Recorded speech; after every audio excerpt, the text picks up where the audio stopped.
Ladies and gentlemen, welcome to a GameReplays.org Heroes of Newerth cast. I am the Four Court Jester. With me once again is LukDeRiff, Senior Strategy Specialist, and today we have Pyro versus KD. This was a game thrown up on our game request forums, so we will gladly oblige this scrim. So Luke, how are you doing this fine evening? This fine morning you want to say, but I'm doing very well. And as all the games from the game request forums, I hope are normally very good games. I hope this one is going to be a good game. Again, it's in between two fairly well-known teams. I think we don't need to talk about KD Gaming. Everybody should know them. And we of course have also Pyro, who, you know, they're one of those upcoming teams that really have made their mark in the competitive scene thus far.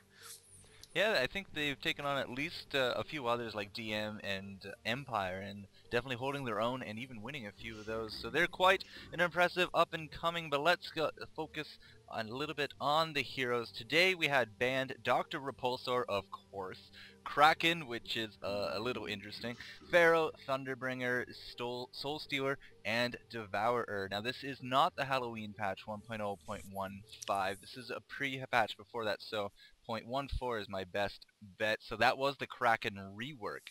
And nobody really wants to see him. I guess it just happened as soon as it came out. And of course, I mean, the Thunderbringer, nobody really questions why he's down these days. Dr. Repulsor is just, again, banned out of pure spite, I assume. Soul Stealer, Devourer are just two really great, carrying and ganking kind of heroes that they want out of the way. And that leaves us with that Pharaoh, which, of course, without a Pharaoh, you can't do a level 1 Kongor. So fun times all Yeah, around. Yeah, and Pharaoh's becoming more of a situational ban depending on the players of the enemy team. If they have a very strong Pharaoh player, you often ban him. And in general, he's just an annoying hero to go up against. And about the Kraken, I think there is that Kebab actually plays a pretty strong Kraken since the rework. I've seen one game, I think it's even Eventcast. I think it's even Eventcast. We did one Eventcast for that, where he played a pretty devastating Kraken. So that could be an explanation for that, but we'll just go right into the picks, and we have for the Hellborn Witchslayer, Voodoo Jester, and Forsaken Archer. And if this doesn't look like a trial lane, then I am a stupid idiot. Oh, be careful, you might get what you wish for. Oh God. But No, but yeah. no, no. Go ahead, Jester. All right, fine. Yeah. Forsaken Archer is a really situational tri-laning hero. I mean, she is kind of like that range semi-carry, and typically in a tri-lane you want to throw that melee hero, correct? Normally, yes, it depends on the trial lane and how you built it. If you have like a Magnus or a Behemoth in it, of course you want a range carry. And I just really like Forsaken Archer because she gives you that stun, and she's so powerful in the early game, which is really what tri-lanes are all about, getting an early advantage, and she just does great at that.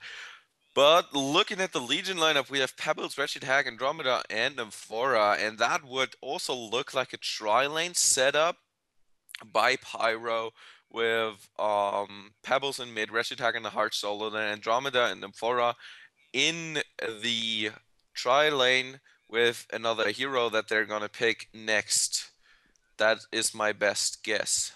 Well, throw out a quick guess, so to speak. I mean, a lot of, as we said, a lot of the times we like to throw the melee in there. So are we thinking like a Malakin, a Panda, a Kronos? What would go best here for the Legion?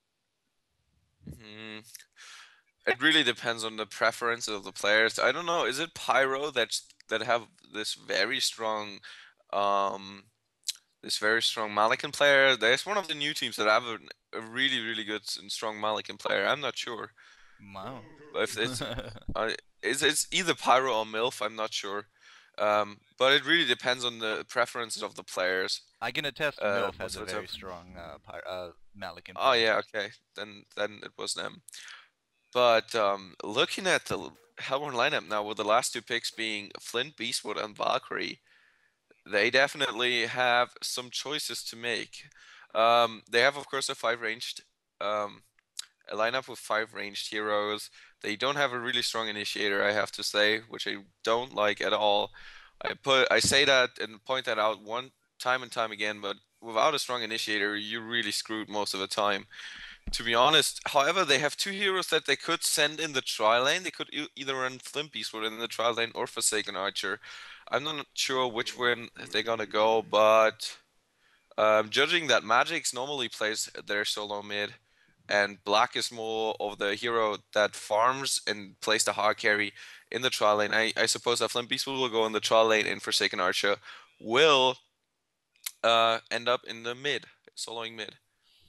Alright, now an interesting point about the KD is that they went with an all-ranged lineup. They have absolutely no melee heroes, and that kind of puts a little bit of a disadvantage to the Legion. I mean, if Pebbles going mid is, well, I mean, he's a really popular mid to do that with because he has such great AoE, and his two skills there really combo down really nicely. But to go with this Dark Lady now as their tri-lane hero, and there's almost no doubt in my mind that they're going to be throwing a tri-lane with that Dark Lady and try to get her farmed up as much as possible. But that, again, that's a little bit of a disadvantage because if you throw that Flint in there, especially with his range and burst damage output that he can throw down, it means combo that with a stun from the Witch Slayer, a hex from the Witch Slayer, and of course the Voodoo Jester acid cocktail. I mean, that is a lot of damage to be, wandering into melee range for them. So I see it as a little bit of a disadvantage for their early game. Really depends on how the two tri-lanes really interact for the first 15 minutes of the game or so, because after that they typically start falling apart.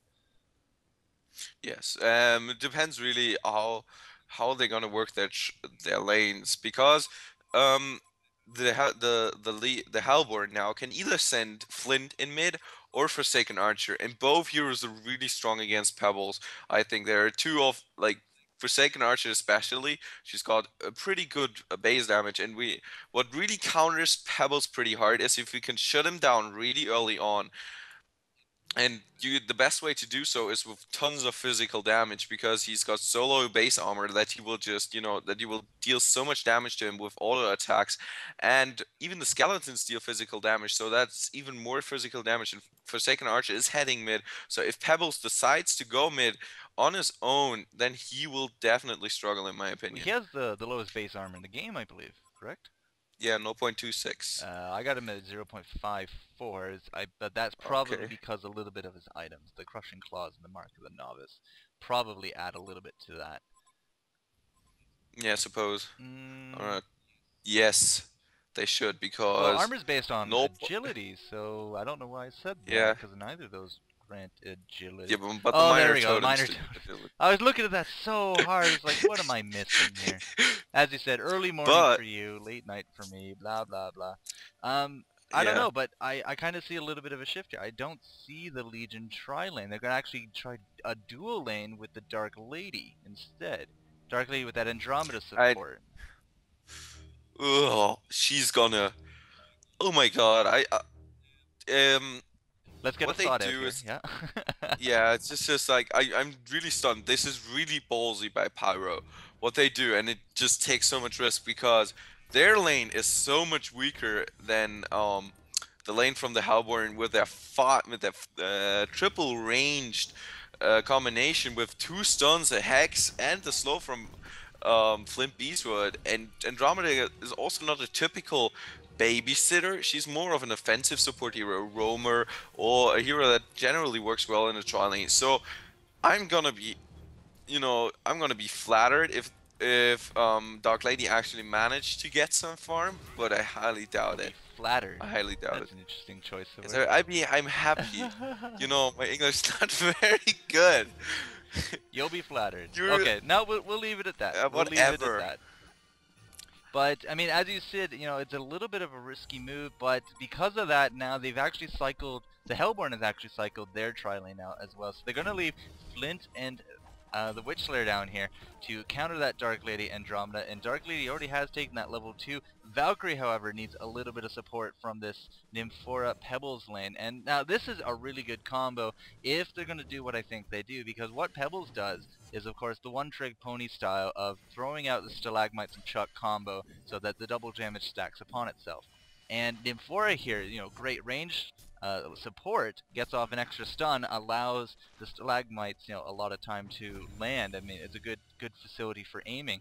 But let's see what she goes for her second skill. She is going to take the Volatile Pod, but if she spams out that Grace of the Nymph and just returns so much more mana to Pebbles, especially with a Chalice, which she just picked up, that's like a never-ending combo. Every time that cooldown is up, you can combo down the enemy, and of course AoE range, double damage as they stack with each other.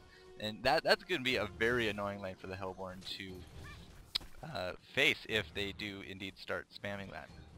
Yeah, but Nymphora doesn't even pick up Grace of the Nymph. She goes for the more standard pod stun build, which we see nowadays being much more popular, with, of course, the Bloodless to supply her with mana.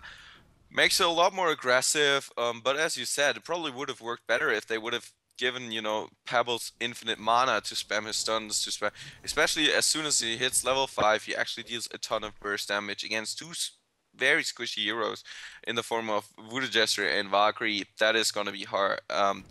Could be quite devastating. What I just want to point out is that LukDeRiff is actually a pretty good choice to go up against Pebbles because he's got 600 range and he's got the best base damage in the entire game of all ranged heroes. So he can seriously put out some auto attack harassment, but they definitely need to watch out for the Nymphora, you know, for a stun, or like we're seeing now on Valkyrie. Well, I tell you what we're going to see. We're going to see, I was going to say First Blood, but Wretched Hag showing me why she's so pro and I'm not, so never mind. Okay. Yep. I didn't catch it. I was too busy looking at the Valkyrie leaping out. Keep going about the Valkyrie. It was good. No.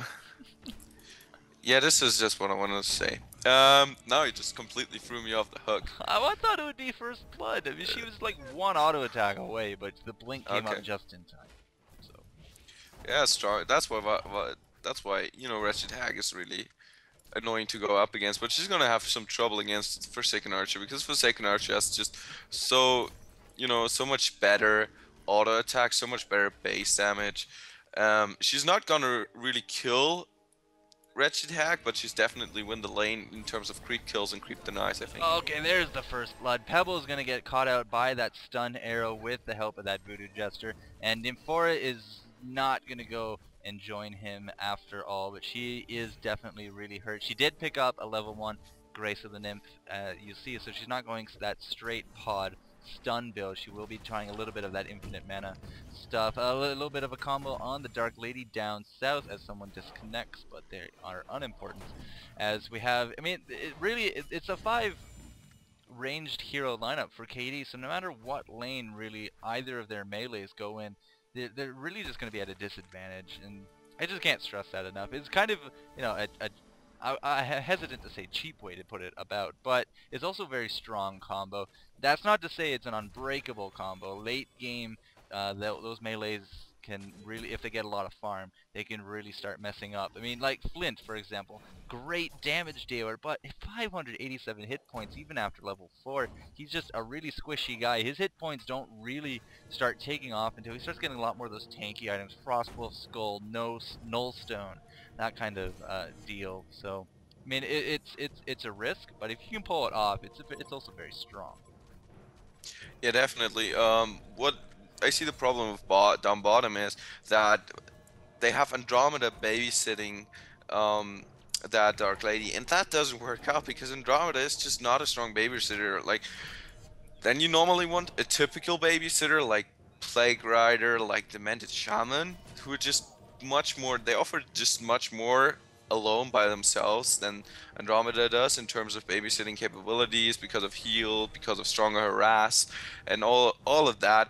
And that's why I just don't see that working. And as a result of the threat at top for Pebbles, they have actually moved Pebbles to mid here so he can get some farm, because we all know if Pebbles doesn't get a good start, if he doesn't get the levels up and the farm to get the Blatchless and a portal key, then he really falls off. He doesn't help his team out too much. He's a strong initiator, especially in this lineup, as there are no real blinkers on the Hellborn side, and we see Wretched Hag.